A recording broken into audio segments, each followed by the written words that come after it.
నమస్కారం city news కి స్వాగతం. ముందుగా ముఖ్యాంశాలు.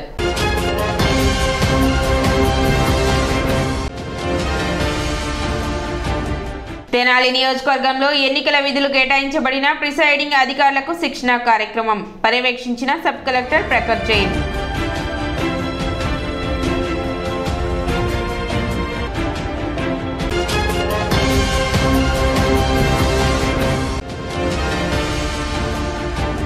పట్టణంలో 3వ రోజు కొనసాగిన అగ్నిమాపక వారోత్సవాలు. అగ్ని ప్రమాదాల పట్ల విద్యార్థులకు అవగాహన కల్పించిన సిబ్బంది.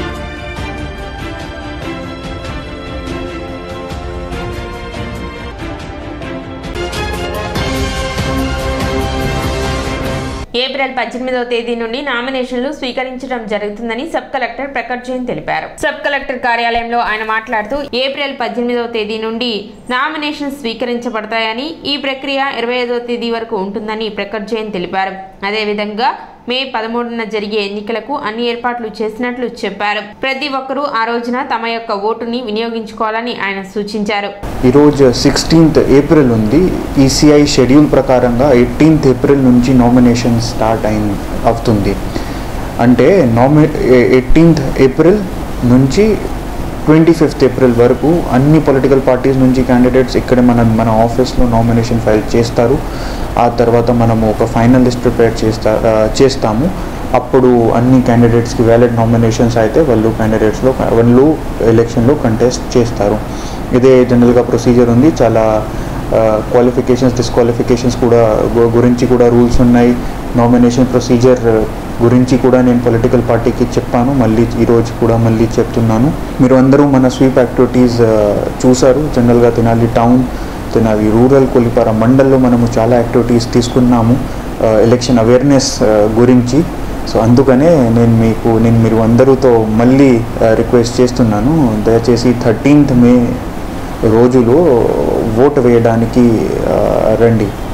మా పోలింగ్ స్టేషన్స్ కూడా రెడీ ఉన్నాయి. అన్ని అరేంజ్మెంట్స్ కూడా అక్కడే ఉన్నాయి. మా పోలింగ్ ఆఫీషియల్స్ కూడా ఇప్పుడు ట్రైనింగ్ చేస్తున్నారు. మనము we're prepared, we're ready for you to come out and cast your vote on 13th of May. Swaralaya Vedika ఆధ్వర్యంలో తెలుగు నాటక రంగస్థల దినోత్సవం నిర్వహించారు. ఈ సందర్భంగా గత 60 సంవత్సరాలుగా మృదంగం వాయిస్తూ ఎన్నో ప్రఖ్యాతిగాంచిన నాటకాలకు తన సహకారం అందించి నాటకాన్ని రక్తి కట్టించేందుకు తనదైన శైలిలో కృషి చేసిన మోదుకూరి నాగధరరావుకు రంగస్థల పురస్కారాన్ని అందజేశారు. ఈ సందర్భంగా నిర్వహించిన సభకు స్వరలయ వేదిక అధ్యక్షులు లక్కరాజు సాయి అధ్యక్షత వహించగా పొన్నపల్లి గోపాలకృష్ణ ముఖ్య అతిథిగా పాల్గొని పురస్కారాన్ని అందజేశారు.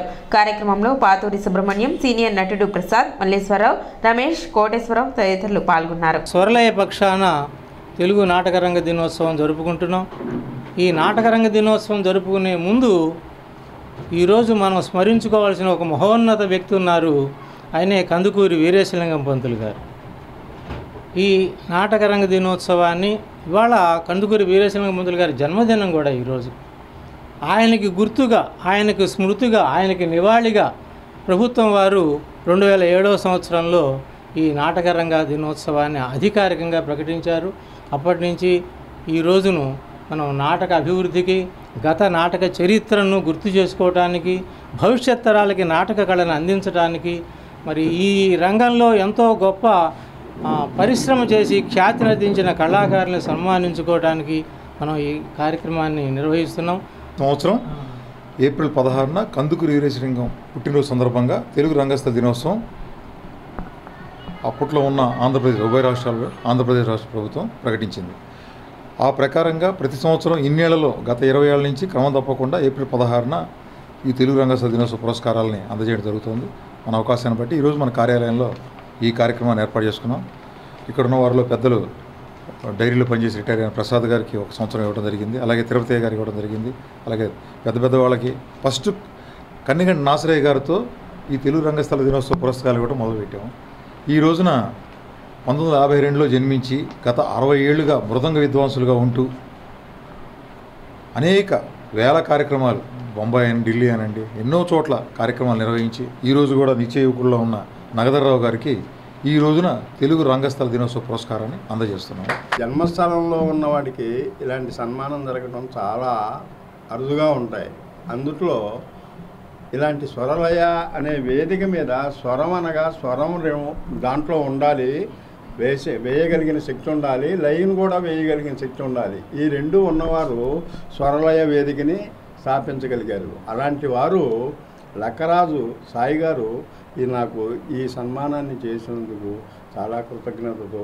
రాష్ట్రంలో 5 ఏళ్లుగా ఎలాంటి విధ్వంసం జరిగిందో అందరికీ తెలుసని, మరో నెల రోజుల్లో ఈ దరిద్రం వదిలిపోతుందని గుంటూరు పార్లమెంటు తెలుగుదేశం పార్టీ అభ్యర్థి పెమ్మసాని చంద్రశేఖర్ అన్నారు. పొన్నూరు తెలుగుదేశం పార్టీ అభ్యర్థి దూళ్లిపాల నరేంద్రతో కలిసి ఆయన పెదకాకాని మండలం కొప్పరావూరు, వెనిగండ్ల గ్రామాలలో తెలుగుదేశం పార్టీ ఎన్నికల ప్రచారం నిర్వహించారు. ఈ సందర్భంగా పెమ్మసాని చంద్రశేఖర్ మాట్లాడుతూ వైసీపీ నీచి రాజకీయ సంస్కృతికి పాల్పడుతుందని, పవన్ కళ్యాణ్ వంటి మంచి వ్యక్తిని ఓడించాలని చూస్తున్నారని అన్నారు. జగన్ ప్రభుత్వం రోడ్లు, డ్రైనేజీ, త్రాగునీరు వంటి మౌలిక వసతులు కూడా జగన్ ప్రభుత్వం కల్పించలేదని విమర్శించారు. తెలుగుదేశం పార్టీ ప్రభుత్వం వచ్చిన తర్వాత గుంటూరు పార్లమెంటు పరిధిలో తాగునీటి సమస్య లేకుండా చూస్తానన్నారు.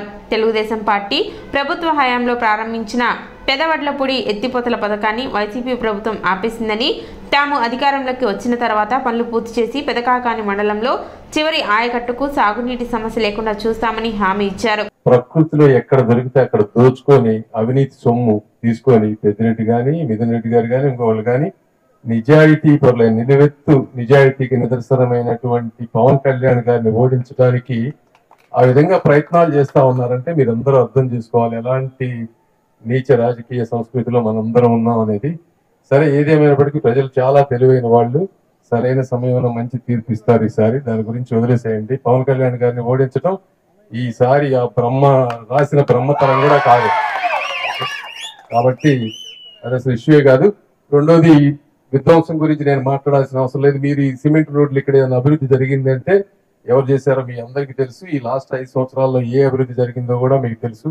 3 విషయాలు ఇక్కడ. ఒకటి, లిఫ్ట్ ఇరిగేషన్, అది లిఫ్ట్ ఎక్స్టెన్షన్ పైప్ ద్వారా 1 కిలోమీటర్ వాటర్ అనేది అది సాధ్యం అని చెప్తా ఉన్నారు. కాబట్టి దాన్ని నరేంద్ర గారు నేను ఫస్ట్ కంపల్సరీగా టేకప్ చేసి అది ఫినిష్ చేసే ప్లాన్ చేస్తాం. ఒకటి.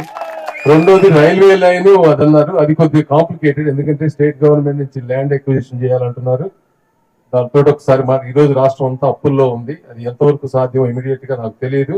బట్ స్టేట్ గవర్నమెంట్ బాబు గారితో మాట్లాడతాం. అది సాధ్యమైతే ఆ ల్యాండ్ అక్విజిషన్ చేసి రైల్వే అధికారులతో కూర్చొని చేయగలిగితే చేస్తాం. అది మాత్రం రెండోది. అది 100% గ్యారంటీ కాదు. మూడోది, ఈ చుట్టుపక్కల ప్రాంతంలో ఇళ్లు, ప్రతి పేదవాడు ఎవ్వరు కూడా ఇళ్లు లేకుండా ఈ రాష్ట్రంలో ఉండకూడదు, ముఖ్యంగా మా పార్లమెంట్ సెగ్మెంట్ లో ఉండకూడదు.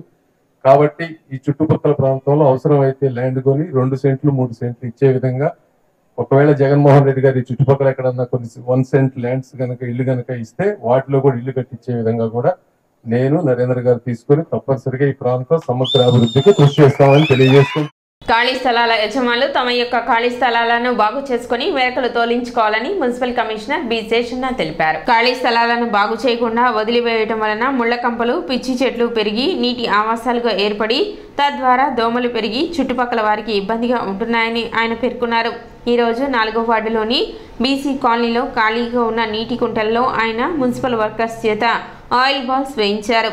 అదేవిధంగా ఇంటింటి నుండి చెత్త సేకరణ 100% జరగాలని, అట్లా చేసిన ఎడల రోడ్ల వెంట చెత్త కుప్పలు కానరావని ఆయన పారిశుద్ధ్య సిబ్బందికి తెలిపారు.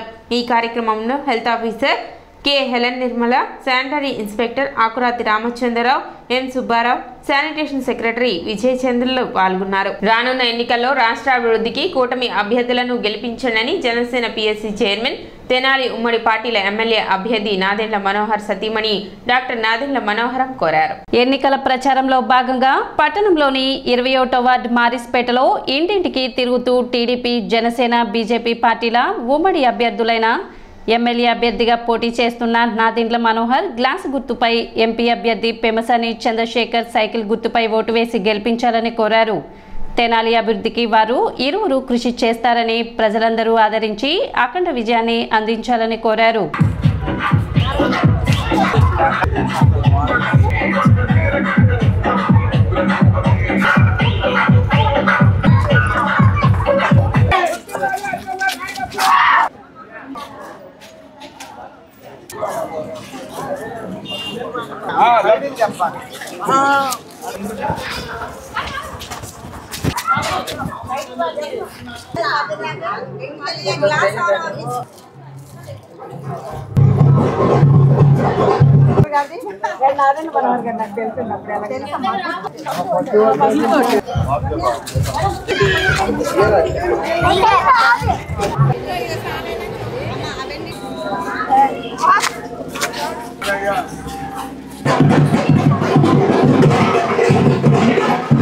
ఇప్పుడు ఒక చిన్న విరామం.